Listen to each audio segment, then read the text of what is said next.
Hello everyone, I'm Surya Krishnan, and recently I read the book Pudd'nhead Wilson by Mark Twain in my AP Lang class.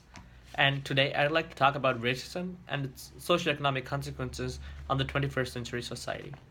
More specifically, I'd like to talk about what makes one human inferior to another, how racism is being practiced today, and its socioeconomic consequences in today's world.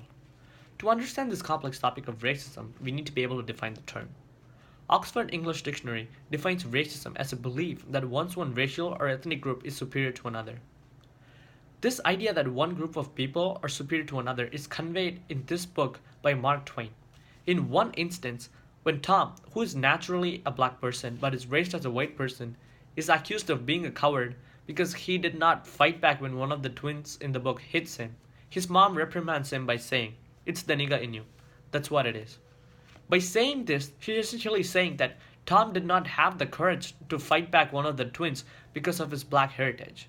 And she associates the idea of weakness and cowardice with that of the black community. And she associates the idea of strength and bravery with that of the white community. This definition of racism, where one group of people are deemed as inferior to another just because of their natural heritage, is very much in practice today. Recently, in University of Missouri, one student threatened to kill all the other African American students on campus by saying on an anonymous social media forum, "I'll stand my ground tomorrow and kill every black man I see." Despite the fact that these African American college students have proved to be incredibly smart and intellectually capable and are constantly working hard to make this world a better place, they're being considered as unfit to live in this society. This shows that no matter what you have done and how hard you have worked in your lifetime, you are you would still be deemed as superior or inferior just because of your skin color. And this is inherently wrong. What is more horrifying is the use of extensive physical violence to oppress the ideas of the minority groups, as seen in the University of Missouri. The use of extensive violence to practice racism is told by Mark Twain in Pudd'nhead Wilson. In one instance, when Mr. Driscoll, who is a white rich man, suspects one of his black servants to have stolen something from him, he says, "I give you 1 minute. If at the end of that time you have not confessed, I will not only sell all four of you, but I will sell you down the river." The thought of being sold down the river and being subjected to lynching every single day forced these African Americans to confess to the African American servants to confess to the crime and give in to the suspicions of the white master. The use of extensive physical and emotional violence to manipulate the lives of the African American society members is very much in practice today. One police officer in Ferguson, Missouri, shot down an innocent African American teenager by the name of Michael Brown because the police officer thought that Michael Brown posed an imminent danger to the society, despite the fact that Michael Brown did not possess any arms and was of completely harmless nature to the society. And yet, this police officer was compelled to kill this African American teenager because he thought that African Americans were unworthy of living in this society. By killing this one African American teenager, this white police officer was able to silence the entire African American community in Ferguson. Because now, every time an African American walks down the streets of Ferguson, Missouri, there's a constant fear in him saying that he might be killed any time if he does not act according to what is expected of him by the community. And this forces him to not act upon his thoughts and act submissive to the white community members. It is evident that the practice of racism in today's world is trying to replicate the slave society of the 19th century America. And it creates a social hierarchy where one group of people acts submissive to another. What is more horrifying is the extent of violence and oppression that is taking place in America.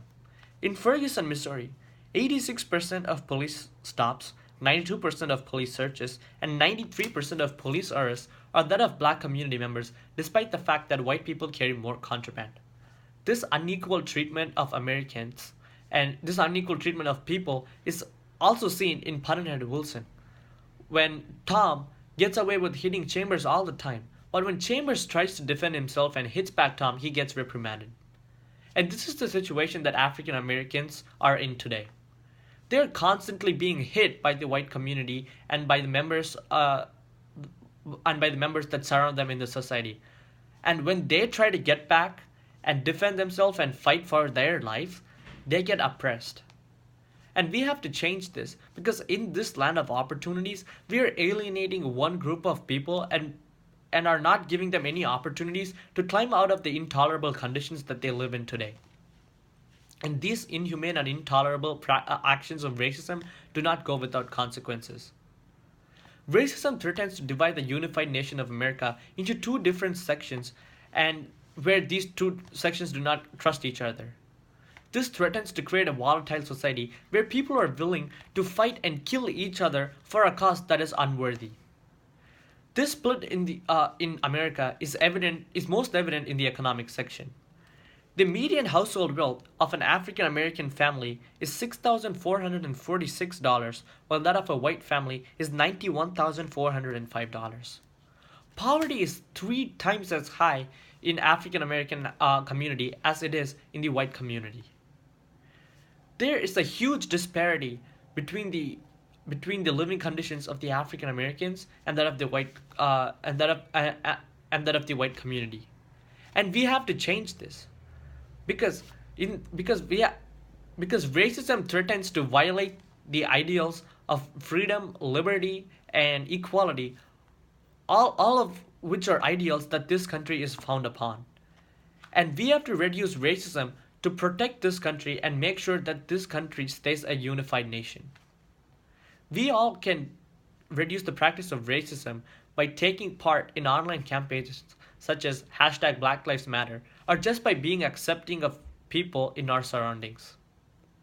After reading this book, my friends and I realized that racism is very much relevant today and it threatens to destroy our society. And that we as students should do something to make sure that people are not being oppressed and are being given enough chances and enough opportunities to climb out of the intolerable conditions that they live in.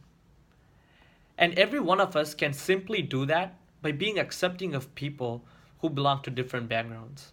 And after watching this video, I hope that you too feel that you have to reduce the practice of racism because it threatens to destroy your society too.